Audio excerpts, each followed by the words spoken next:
আমি প্রথম অনুরোধ করছি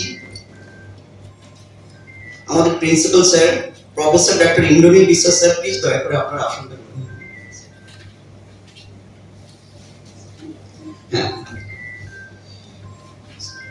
শ্রী আরশাদ হাসান ওয়ারসি সাহেব, WBCS Executive Special Secretary to the Government of West Bengal Health and Family Welfare and Secretary West Bengal Clinical Establishment Regulatory Commission, sir দয়া করে আপনার আসন গ্রহণ করবেন। ফিরোজা Khatun, West Bengal Judicial Service District Judge retired and ex-President District Consumer Dispute Redressal Commission, Kolkata Unit 1, ma'am দয়া করে আপনি আসন গ্রহণ করবেন। শ্রী সুব্রত মণ্ডল, Assistant Director Consumer Affairs and Fair Business Practice, Kolkata Central Regional Office, Government of West Bengal, sir apni. Shri Povitra Das, Consumer Welfare Officer, Consumer Affairs and Fair Business Practice, Kolkata Central Regional Office, Government of West Bengal, sir please apni আসুন। মঞ্চে উপবিষ্ট মাননীয় principal sir, মাননীয় Warsi sir, আমাদের ফিরোজা Khatun ma'am এবং আপনারা বিশিষ্ট doctor যারা চিকিৎসা করেন, সবাইকে স্বাগত জানিয়ে আজকের অনুষ্ঠান শুরু করছি। পশ্চিমবঙ্গ সরকারের উপভোক্তা বিষয়ক দপ্তরের তরফে আমরা সারা বছর ভর প্রচার করে থাকি, কারণ একটা কথা মাথায় রাখতে হবে, আমরা কিন্তু সবাই উপভোক্তা ও কনজিউমার। এখন যদি কাগজে হঠাৎ আপনাদের নাম বেরোয় কিছু লোক খুশি হয়, কিন্তু মেডিকেল নেগলিজেন্সের ক্ষেত্রে যদি কাগজে নাম বেরোয় বলে কোনো ডাক্তারবাবু খুশি হবেন না। হাসপাতাল সে সরকারি হোক বা বেসরকারি হোক, যদি নাম বেরোয় সেটা কাম্য নয়, কারণ এক্ষেত্রে আপনারা সার্ভিস প্রোভাইড করছেন। কিন্তু ডাক্তারবাবুরাও মানুষ, তারাও বাজার থেকে আরো 5টা জিনিস কেনেন, বাজারে গিয়ে যেমন আলু পটল বেগুন শীতের ফুলকপি কেনেন, সেই সঙ্গে সঙ্গে পরিষেবা ভাড়া করেন। কোথায় করেন? ব্যাংকে করেন, ইন্স্যুরেন্সে করেন, ট্রেনের টিকিট কাটতে গিয়ে করেন, সর্বত্রই আমরা এই পরিষেবা ভাড়া করি। অর্থাৎ আমরা আমাদের টাকা পয়সা বিনিময়ে যেটা করি, হয় পণ্য কিনি না হলে পরিষেবা ভাড়া করি, সোজা কথা, টাকার বিনিময়ে যেটা হয়। তো হয়টা কি? পণ্যের ক্ষেত্রে হয় ত্রুটি আর পরিষেবার ক্ষেত্রে হয় ঘাটতি। সেটা কিরকম ব্যাপার? বাজারে গেলেন 1 কিলো কাতলা মাছ কিনলেন, হয়ে গেল 800 টাকা। সোনা কিনতে গেলেন, যে পিউরিটিটা আপনার থাকার কথা সেই পিউরিটিটা নেই। অর্থাৎ কখনো আমরা ওজনে ঠকি, কখনো গুণমানে ঠকি, এইভাবে কিন্তু আমরা ঠকে চলেছি পণ্যের ক্ষেত্রে, আর পরিষেবার ক্ষেত্রে ঘাটতি তো আছে। এই কিছুদিন আগে আমাদের অফিসে এক মহিলা অভিযোগ করলেন, তিনি একটা ইন্স্যুরেন্স করেছিলেন, সেই ইন্স্যুরেন্সটা ম্যাচিওর করেছে, তিনি সিনিয়র সিটিজেন। এবার ইন্স্যুরেন্স কোম্পানি করেছে কি তাকে না জানিয়ে সেটাকে আবার কি করে দিয়েছে, এবং সেটা 2083 সালে ম্যাচিওর করবে। কি বলছেন? আমি আর কোভিড মাসবো, আমি তো অলরেডি 65 বছর বয়স হয়ে গেল। 2083 সালে যেটা ম্যাচিওর করবে সেটা আমার কি লাভ? তো আমাদের হস্তক্ষেপের বিষয়টা মেটে, এটা খবরটা কাগজে বেরিয়েছিল। এই কয়েকদিন আগে আমাদের অফিসে একজন মহিলা অভিযোগ জানালেন, তিনি হিমাচল প্রদেশ বেড়াতে যাবেন, একটা ট্যুর অপারেটরকে টাকা পয়সা দিয়েছেন, যাওয়া 10 দিন আগে তার হাজবেন্ড মারা গেছে। অবশ্য তিনি যেতে পারেন, ট্যুর অপারেটর পয়সা ফেরত দেয় না। তিনি জানিয়েছেন যে আমি যেতে পারছি না, কিন্তু পয়সা ফেরত দেয় না। তো আমাদের হস্তক্ষেপের ব্যাপারটা মেটে।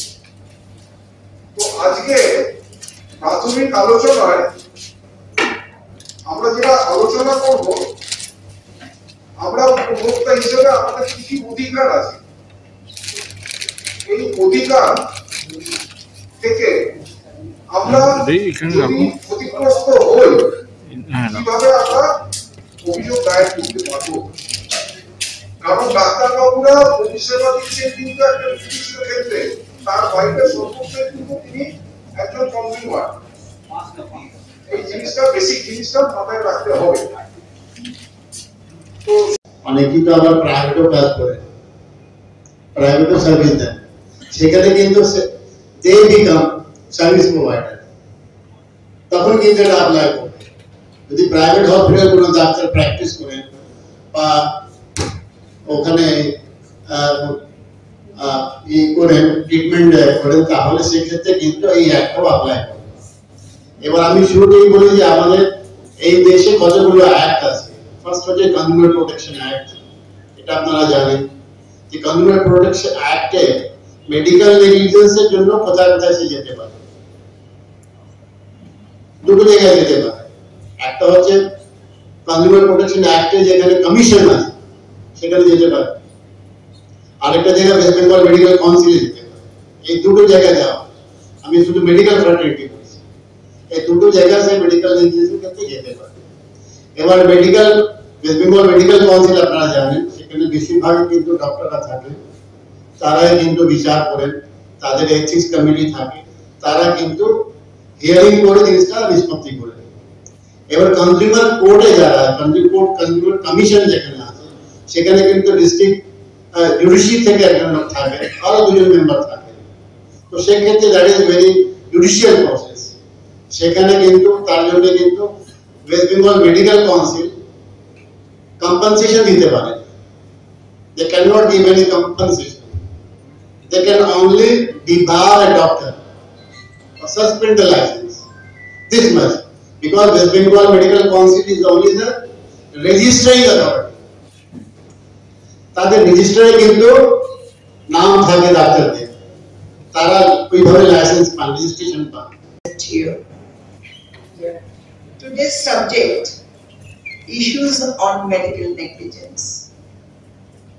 I will try to give you a glimpse on some legal point of views.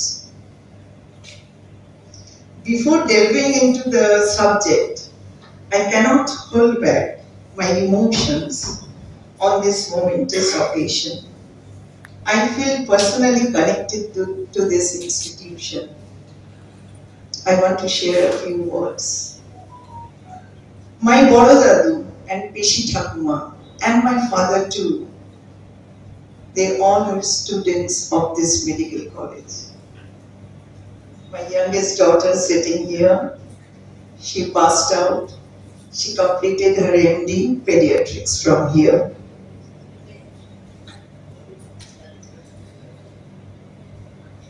It is with deep humility and profound sense of honor I stand here before you today to speak briefly on the pressing issue of medical negligence, a legal and ethical challenge that many doctors now face time and again in their professional journey. আপনারা এটা রোজই face করেন। আমার মনে হয় যখন patient দেখেন, back of the মাইন্ডে যদি ক্রিটিক্যাল পেশেন্ট হয়, তাহলে ট্রিটমেন্টের সময় when you have to take some decisions, অনেক সময় মনে হতে পারে এটা যদি ভুল হয়ে যায় কোনো লিগ্যাল কনসিকুয়েন্স কি ফেস করব। আমার আগের বক্তব্য নিয়ে করি, তাহলে কনজিউমারের যে ডেফিনিশন আছে সেই ডেফিনেশনের মধ্যে আসে না, মানে কনজিউমার হচ্ছে না। স্যার এখনই বললেন যে মিক্সড সেটআপ হসপিটালে যদি থাকে, এটা আমি পরবর্তীকালে আবার বলবো। সুপ্রিম কোর্ট যে জাজমেন্টে প্রথম বললেন যে মেডিকেল সার্ভিসটাও service under the consumer protection act, সেই কেসে আলোচনা করতে গিয়ে বললেন যদি হসপিটালে ফ্রি সার্ভিস থাকে আর যদি মিক্সড সেটআপ হয়, কিছু পেড কিছু আনপেড, সেক্ষেত্রে যদি কোনো পেশেন্ট পেমেন্ট নাও করেন তিনি কিন্তু কনজিউমার। পরিস্থিতি অনুযায়ী আমরা ধরি সে কনজিউমার হবে কি হবে না।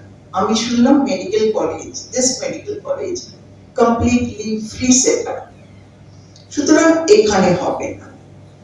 কিন্তু you all are doctors here, sisters, healthcare providers.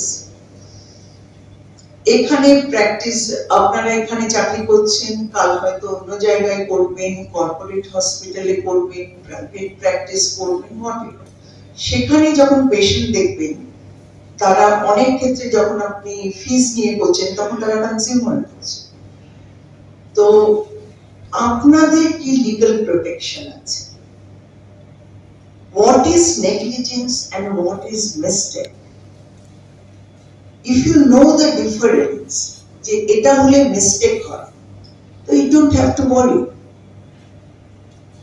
আপনি চিকিৎসাটাকে অনেক, you get a room, যে আমি আরেকটু এক্সপ্লোর করতে পারি এই পেশেন্টের ক্ষেত্রে, এইভাবে ট্রিটমেন্টটা দেখতে পারি যে এটা ওয়ার্কআউট করবে কিনা। কিন্তু আমি যদি সবসময় ভাবি যে এটা লিগ্যাল কনসিকুয়েন্স হবে, তাহলে ফ্রি ডিসিশন আপনি নিতে পারবেন না। তো it cuts both way. It is dangerous for the society, for the patient also, আমার মনে হয়।